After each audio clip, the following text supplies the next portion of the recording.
నిమిషం ఆశాబిందు గారు ఒక్క నిమిషం. మసన్ రావు గారు చెప్పండి సార్. ఇప్పుడు సురేంద్ర గారు ఆయన ప్రసంగం ప్రారంభం. ఒక్క నిమిషం ఆశాబిందు గారు మళ్ళీ మీ దగ్గరకు వస్తాను మేడం, ఒక్క నిమిషం. కాదు, మీరే మాట్లాడండి. ఒక చిన్న సజెషన్ అట్లా కాదు సార్. ఇప్పుడు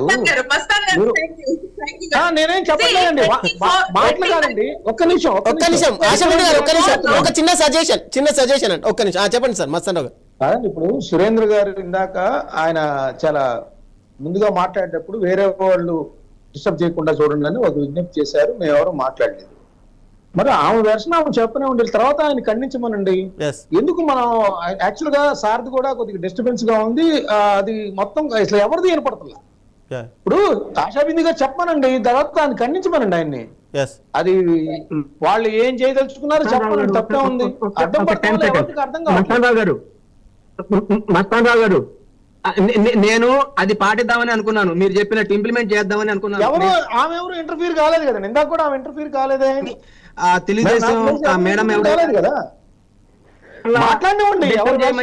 ఆదేశాలు వచ్చినట్టు వెంటనే మొత్తం డిస్టర్బ్ చేయడానికి మొదలెట్టారు. అలాంటప్పుడు అది మాట్లాడివ్వండి సార్.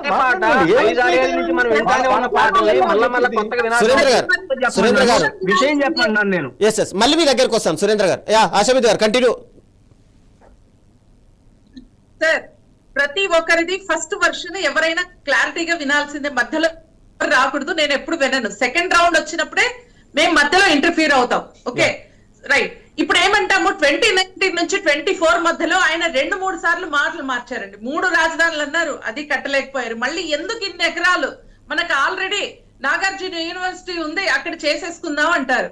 ఆ తర్వాత ఏమన్నా చేశారా అంటే జస్ట్ ఆ మాటల వరకే అండి. ఏదే గానీ కంప్లీట్ చేయలేదు. అటు పోలవరం గానీ, అటు కంపెనీ అభివృద్ధి పరంగా ఏ కొత్తగా పరిశ్రమలు తీసుకురావడం గానీ, ఉపాధి కల్పించడం గానీ, లేకపోతే జాబ్ క్యాలెండర్ గానీ, ఆఖరికి ఆయన చేతిలో ఉన్న జాబ్ క్యాలెండర్ గానీ, డిఎస్సి నోటిఫికేషన్ గానీ ఏవైతే ఉన్నాయో ఏవీ చేయలేదు. మళ్ళీ ఏ మొహం పెట్టుకొని సంక్షేమ పథకాల గురించి మాట్లాడతారో నాకైతే అర్థం కాలేదు. అదే చెప్పాను కదా, ఆయన చేసే పని ఏదన్నా ఉంది అంటే బటన్ నొక్కడం మాత్రమే. నేను బటన్ నొక్కుతున్నాను, మీకు డబ్బులు పడుతున్నాయి అంతే. మీరు క్వశ్చన్ చేయకండి నన్ను, మీరు ఇంకేం అడగద్దు. నేనేం చేస్తే మీరు అది తీసుకోవాలి, అది ఆయన పాలసీ. మీరు క్వశ్చన్ చేస్తే నేను తీసుకోనండి. It's very lengthy question. లేదా సామాన్య ప్రజలు ఎవరైనా అడిగారా, పదే అన్నారా, అది ఎంపీ కానివ్వండి, ఎవరైనా కానివ్వండి, వాళ్ళ ఎంపీ అయినా కానివ్వండి, క్వశ్చన్ చేస్తే లోపలేస్తాం, రాజ్యాంగాలకు విరుద్ధంగా, చట్ట విరుద్ధంగా ఆయన్ని కొడతాం, ఏమైనా చేస్తాం. మీరు మాత్రం అడగకండి. ఇది ఆయన పద్ధతి.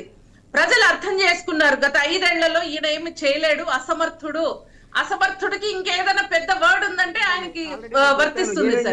ఇప్పుడైనా సరే,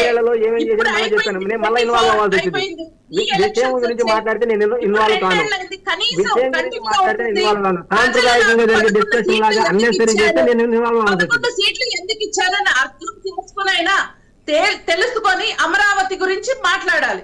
సరే, ప్రజలు నన్ను తిరస్కరించారు, 11 సీట్లకు తీసుకొచ్చారు. అరే, నన్ను అప్పుడు 151 తీసుకొచ్చింది కూడా ఇదే ప్రజలు, ఇప్పుడు 11 ఎందుకు దించారు అని ఆత్మవిమర్శ చేసుకొని ఆయన అరే అమరావతి, పరిశ్రమలు, ఉపాధి, జాబ్ క్యాలెండర్ ఇటువంటివన్నీ తీసుకొని వచ్చి ఇప్పుడు మాట్లాడితే బాగుంటది.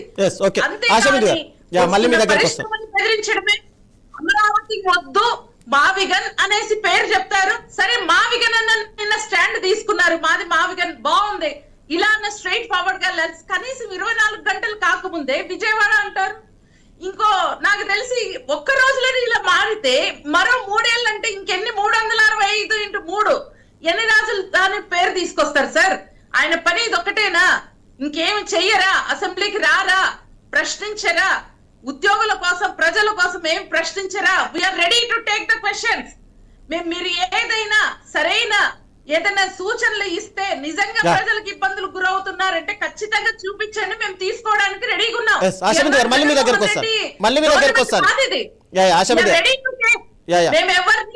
మేము ఎవరిని బూతులతో మాట్లాడం, వ్యక్తిగతంగా ఎవరిని దూషించం. అసెంబ్లీలో మీరు క్వశ్చన్ చేయండి, దానికి విధానపరమైన ఖచ్చితంగా ఆన్సర్ ఇస్తాం. ఇది మా పద్ధతి అని చెప్పారు. ఆయన తెలుసుకుంటే బాగుంటది. This is the last election for Jaganmohan Reddy and team. Okay, మసన్ రావు గారు చెప్పండి. అంటే ఇందాక సురేంద్ర గారు మాట్లాడుతూ గత